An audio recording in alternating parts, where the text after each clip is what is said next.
Tonight, the Department of Public Health and Human Services releases their new proposal for implementing Medicaid expansion work requirements and charging premiums. Plus, I'm Quentin with MTN News, here to discuss how our local organizations are helping our students with back-to-school shopping. More on this coming up. And later, the Department of Fish, Wildlife, and Parks gives you some tips for how to best take advantage of resources in our Montana parks with family and friends this summer season.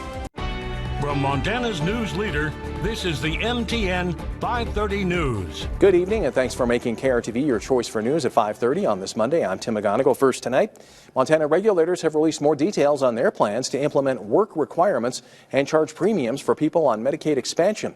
This includes tweaks to get the state's proposals in line with what Congress just approved in the federal One Big Bill. MTN senior political reporter Jonathan Ambarian breaks down the proposed changes.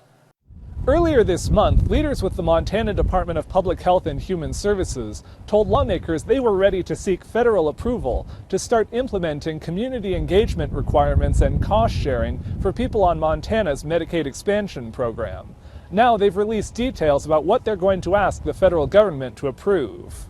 On Friday, the Gianforte administration officially published their request for a 5-year waiver to implement part of the state's Medicaid expansion law that have never gone into effect. In the document, state leaders said the changes would, quote, ensure that public resources are targeted to those most in need and encourage greater independence and self-sufficiency. If the waiver application is approved, people wanting to get onto Medicaid expansion will have to be working, in school, in workforce training, or another type of approved community engagement for at least 80 hours a month, 1 month before they apply. The waiver would also require Medicaid expansion recipients to pay monthly premiums. The premiums would start at 2% of their household income and increase the longer a person remains on the program. People who don't pay would have charges assessed against their income tax. And if they're above the federal poverty line, they could be disenrolled if they don't pay within 90 days. Federal and state laws each lay out categories of people who should be exempt from these requirements, and the waiver seeks to get those into alignment. Under the federal law, groups including pregnant women, American Indians, people with children 13 or younger, and those with specific disabilities will be exempt from community engagement requirements and from premium increases. The state also wants to offer short-term exemptions to groups like people experiencing homelessness and domestic violence victims. DPHHS says if the waiver is approved, they'll implement the new requirements as soon as practicable. DPHHS will be holding public meetings on the waiver proposal next week, including one here in Helena on Thursday, July 31st, and a virtual meeting on Friday, August 1st. If you'd like to participate, you can find out how by going to our website. In Helena, Jonathan Ambarian, MTN News. The Rescissions Act of 2025 was presented to President Trump on Friday. If passed, the law would include about $9 billion in spending cuts in areas including public broadcasting. Aaron Pruitt is director and general manager for Montana PBS at MSU Bozeman and says that it's estimated that Montana Public Broadcasting Service would receive a $1.8 million budget cut, which is nearly a 20% direct cut to the program. And this could also affect Montana PBS's programming, including favorites such as Sesame Street and Antiques Roadshow. We think we've had a particularly important role in serving the public with uninterrupted programming that is not commercially driven, that is not there to raise a certain amount of money. It is there to be simply public service programming. Pruitt says that Montana PBS is watched by more than 250,000 Montanans each week. 30,000 of them are children. Throughout the day today, we have had a steady rain falling in Glacier County as well as portions of northwestern Montana. Elsewhere, we had a round of scattered showers this morning, and we're dealing with another round of scattered showers and thunderstorms right now, especially within southern portions of north central Montana. There are multiple thunderstorms in Cascade County as well as Judith Basin County, and a couple of these thunderstorms in Mark County and Judith Basin County have been severe. Temperatures are on the cool side as we're only in the 60s in a lot of spots, but a little bit warmer in northeastern Montana, currently 80 degrees in Glasgow, and then cooler in Glacier County with temperatures currently in the 50s. But how long is this cooler and wetter weather going to be sticking around? I'll let you know my full forecast in a little bit. Motorists be wary. Construction is set to begin on 6th Street for commuters heading northbound between 10th Avenue South and 10th Avenue Southwest starting on July 28th. Crews will be working as part of the 6th Northwest and Southwest Roadway Resurfacing Project. All northbound traffic will be detoured.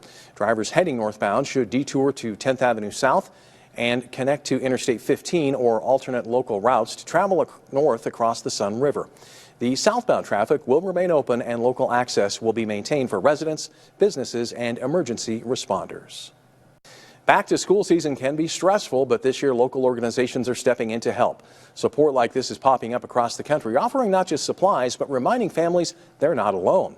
MTN's newest edition, Quentin Shores, has the full story on how community groups are working to make sure no student starts the year empty-handed. Back to school season is just around the corner, and the cost of simple items such as notebooks and pencils has only increased over time. So what has the community done? Local organizations within Great Falls have set up annual fundraisers to help. We've been able to grow it every single year. Kim Skornagoski with Cascade County's United Way has been a part of the annual Stuff the Bus and Back to School Blast event for several years. Last year we were able to collect 18,000 items to distribute to local kids. Every year, United Way's Back to School events have grown, and every year, Kim has seen an increase in school supply costs. Some of the things that I've noticed, one is that the school supplies themselves, the prices have gone up. United Way explained that a pack of pencils a few years ago would have cost around 50 cents to $1. And now we're seeing, if you get it on sale, it might be $1, but it could be as high as, $4 for that same box of pencils. As we rely more on technology for school supplies, that cost also increases. Kids now have to have earbuds.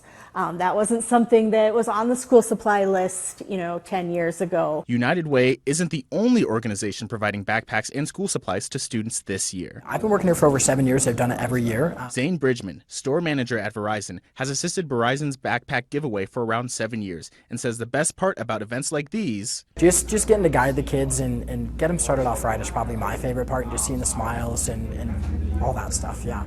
Both organizations say that without donations from the community and volunteers, their fundraisers wouldn't run as smoothly and efficiently.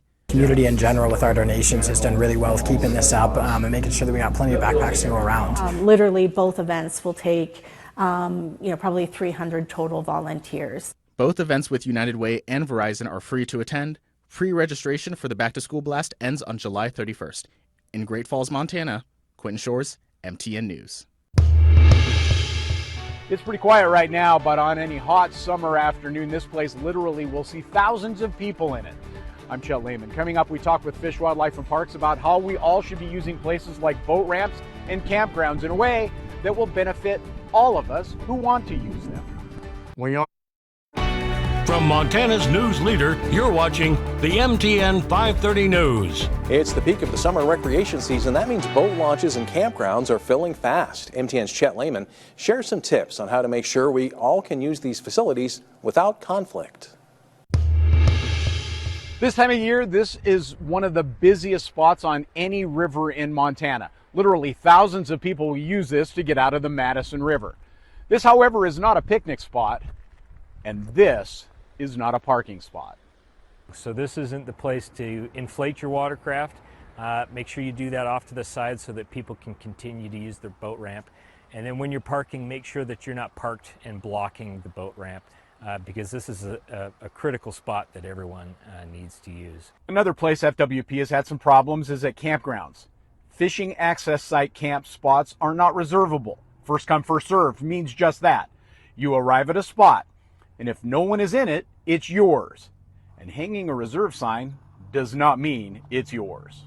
When you do pay a fee for a campsite, you need to be occupying that site to be able to hold it for you and your group. So make sure that you, once you've paid for it, that you occupy the site and you use it, and that lets other people know that that site is taken. That also means once you're done with the site, no one should ever know you were there. Leave your campsite, picnic area, or boat ramp better than you found it. Just remember that how we use these sites leave an impact not only on the site itself but on other users who come along. And if we want to continue to have these sites and keep them in good shape, it's really on all of us to do our part to make that happen. Jacobson highly encourages all of us to take advantage of all of these opportunities that are unique to us here in Montana. But by doing so, we have to remember that these places have to be shared by all of us. At the Black Fords Fishing Access Site on the Madison River, Chet Lehman, MTN News.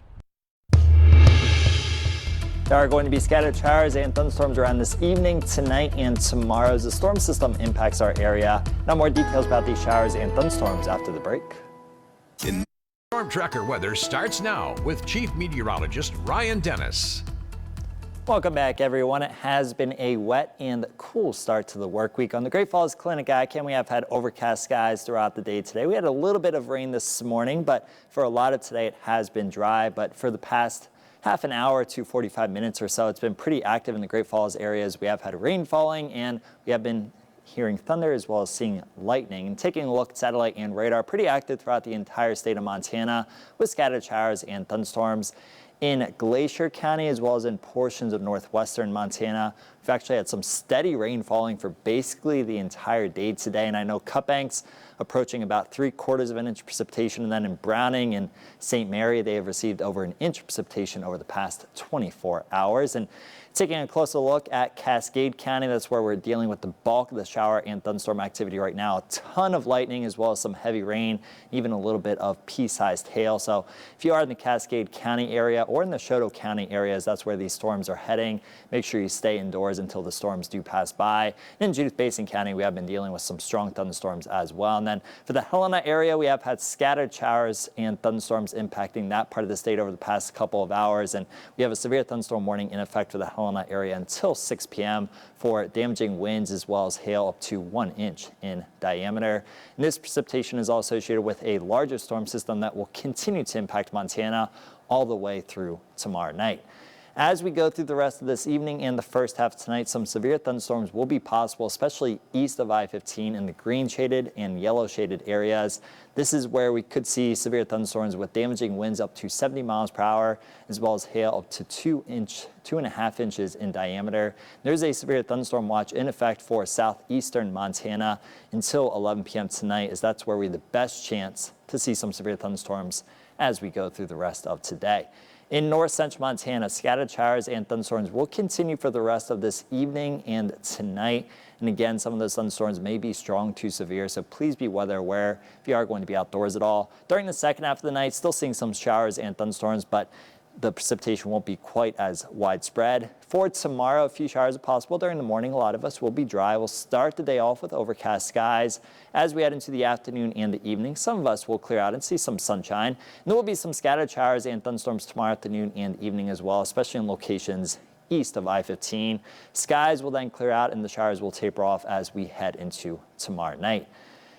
During the day today, the air quality has been good, but as we go through tonight and into tomorrow morning, Canadian wildfire smoke is going to be working its way into northeastern Montana as well as eastern portions of north central Montana. This is where the air quality may become unhealthy for sensitive groups later tonight into tomorrow morning. So just be aware of that if you are going to be outdoors at all. As we go through tomorrow, that haze should gradually taper off as we head into the afternoon and the evening, with good air quality expected for most of us by tomorrow evening. Wind will not be an issue tonight outside of the wind associated with thunderstorms, but for tomorrow, breezy conditions are expected in western portions of north central Montana, as sustained wind speeds are going to be between 10 and 25 miles per hour, and a few gusts over 30 miles per hour will be possible at times. Low temperatures tonight are going to be in the 50s for most of us. Then for tomorrow, not quite as cool as today with highs back in the 70s for a lot of us, but a few spots will remain in the 60s. And then in Browning, the high temperature is only 59 degrees.